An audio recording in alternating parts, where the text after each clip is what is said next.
Hello, everybody. My name is Tristan Brown. I am a chess player out here in Phoenix, Arizona, and I wanted to start this series to kind of help document for myself and for posterity's sake my road to reaching 2000 chess.com rapid, but also my goal of reaching 1700 USCF, which will put me in the open section for a lot of events.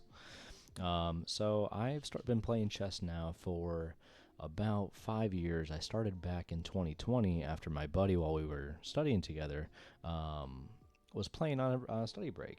Shout out to Nathan if he ever watches this video.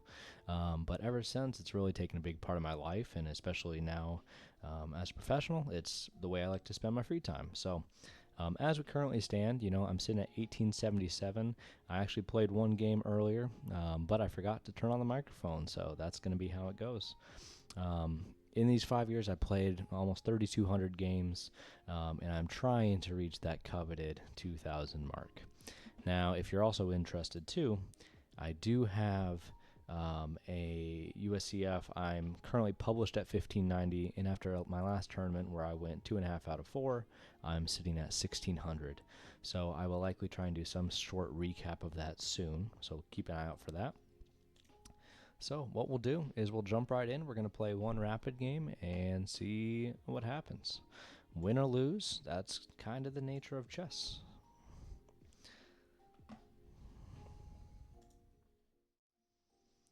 Alright, so we get the black pieces against a 1918 from Spain. One of my favorite openings is c6, the Caro-Kann defense. So d4, d5, this is a book. After knight c3, we will go ahead and take that pawn. And lately, I've been playing this knight d7, the Karpov variation. So the idea is that you build back up behind this knight on f6, and when they go back, this is actually where I'm already out of book.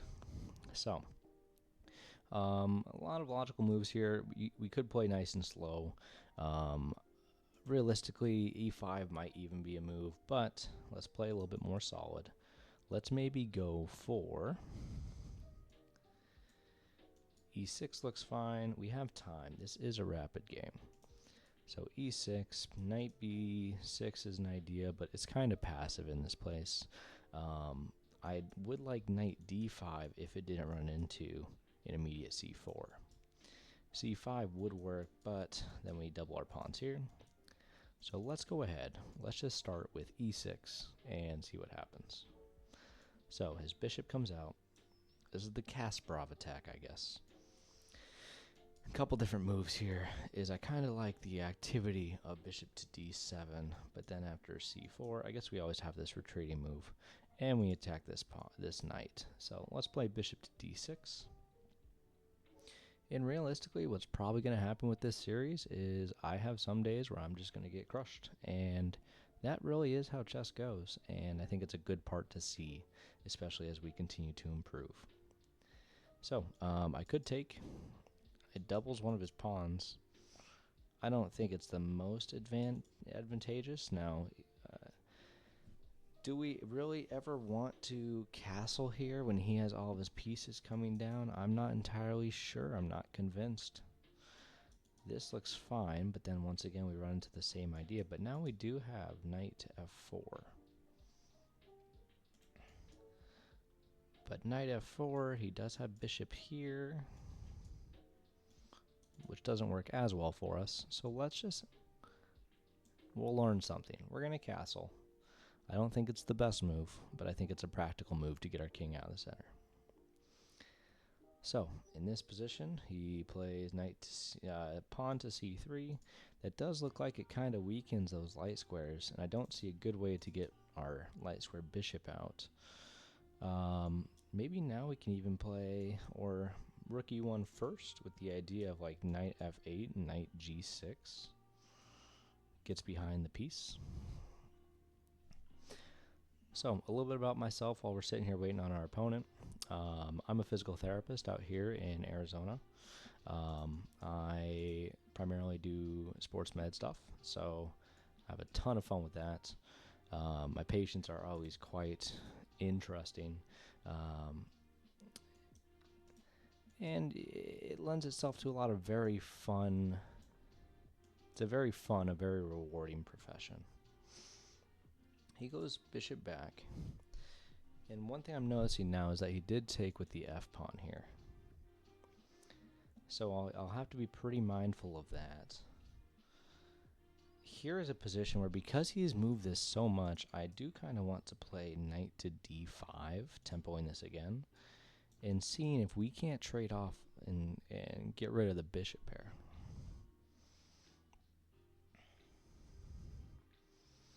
He goes back. And now,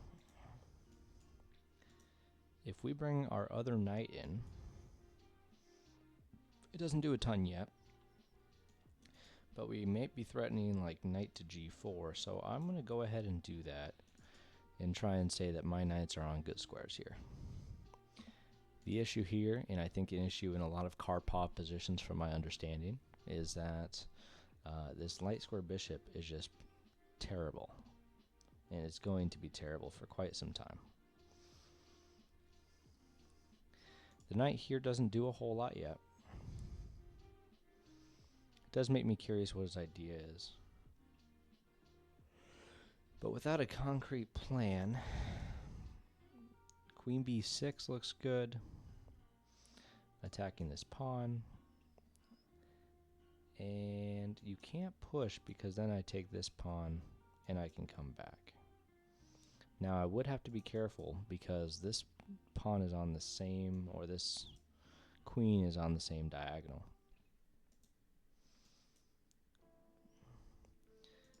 But I probably need to find some way to play e6. Do I ever go knight back?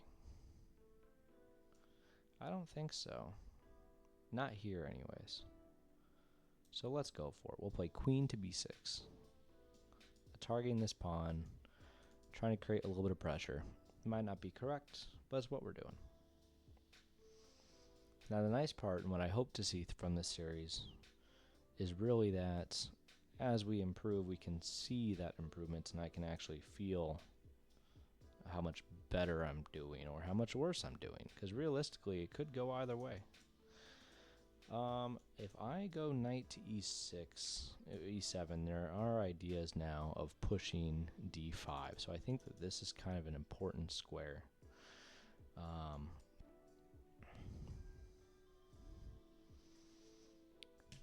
kind of put in a bit of a space disadvantage here. I need to figure out some way to kind of liberate my pieces and get them into the game. And I might be looking at knight to d7 because I don't see a clear follow-up yet. And if he takes, we obviously take back with the bishop because I can't just give him a free piece.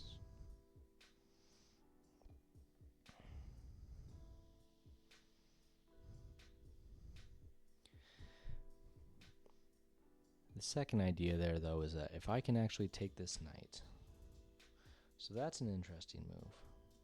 Now if I go here and he goes pawn, oh, he is threatening over here now. So I think I have to abandon ship and go back to knight 7 f6 to tempo that queen. So shame on me. I do wonder if he's going to go back to e2. Now, one of the tough parts I'm going to realize about streaming, and something I've noticed before, is that it's tough to keep track of your time while you're doing something like streaming, where I flag much more frequently when I'm playing on stream than I do when I'm playing here in La La Land. So I really just have to be careful here to not get checkmated. Now c5 takes doesn't work. There is ideas of bishop here. There's also ideas of trying to liberate the bishop this way. Now, I don't think one is more appealing than the other, unfortunately. Here takes. If he goes back and plays this queen, so knight d7, knight takes, bishop takes, queen e4, how do we stop this mate threat? I think we're going to reroute this knight and try and put it on a better square for now. Ooh. Okay.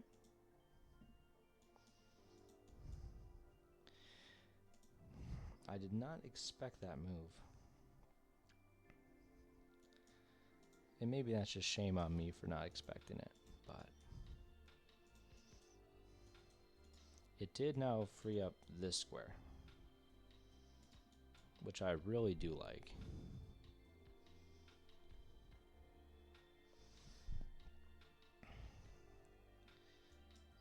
He's now threatening here.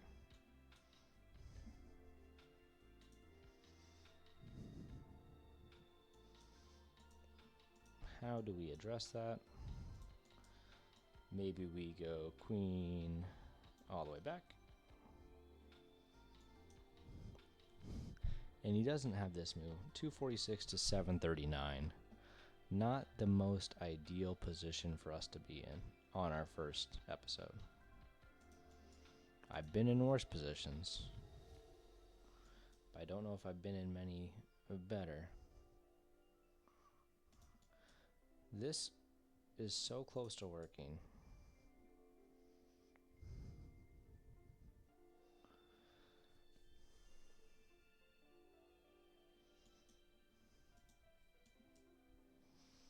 Now what do I do here? Do I go after this weakness all the way over here? And then if takes. Maybe there's ideas of c5 first. But then knight b4, bishop takes. Okay.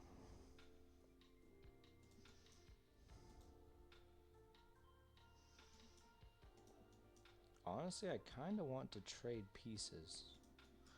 I just don't see a good way to do so. This is the ideal move. And am I able to build towards that? Because I might just be defending everything here. Queen here seems like the logical move, because I did give up control of that square, but my idea is to go knight f6 and to anchor everything back in. This pawn is hanging, and he takes it, as he should.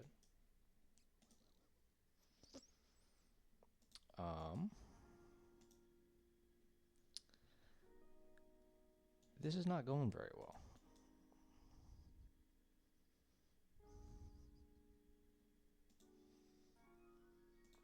But now he's trapped.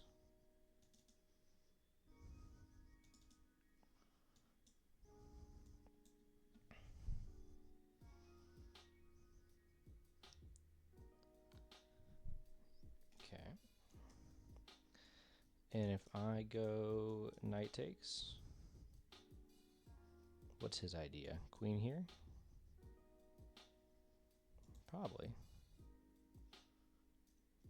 Let's go knight takes. I just don't see many better options, unfortunately.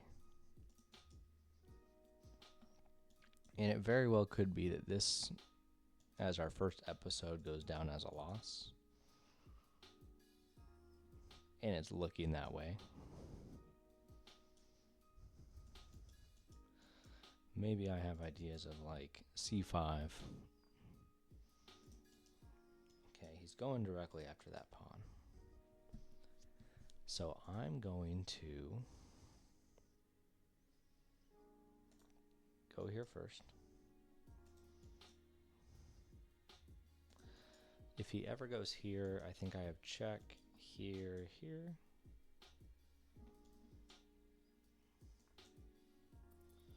Yep. Let's take. Oh, I hung mate. All right. Well, oops.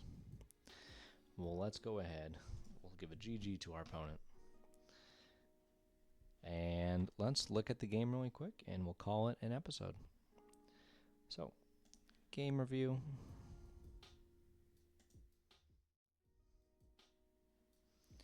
So, game one, our opponent from Spain played at an 88.3%. We played at 69.7%. In the opening, I felt okay. E4, C6, D4, D5, and we get a Karpov variation. Now, after it goes back, E6 did end up being correct. And really, this bishop didn't do a whole lot for us, did it? So bishop E7 probably just supports the knight. And I have to imagine there's some way we get this bishop out, because that bishop didn't do anything the entire game. After castles, we castled. C3, rook E. Now here, you can already see what we're talking about. Is B6 opens up the bishop, allows it to get out. And after he took, I guess we could have made the battery, because the knight still defends. But even here, yeah, we were just never better. It wanted us to free that pawn, queen to b6. Now this knight back idea was still fine, and f4 liberates a lot of our position, and I just simply didn't see it. Quite unfortunate. Queen c7, knight e7, and it became a position where I think this really shows why passivity is so bad. Now look, it's hilarious. I didn't see the mate, and it's not like it's stoppable anyways. So I took the pawn. He checkmated me.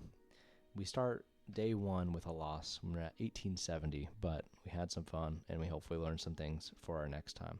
So thank everyone for watching, and you have a wonderful rest of your day.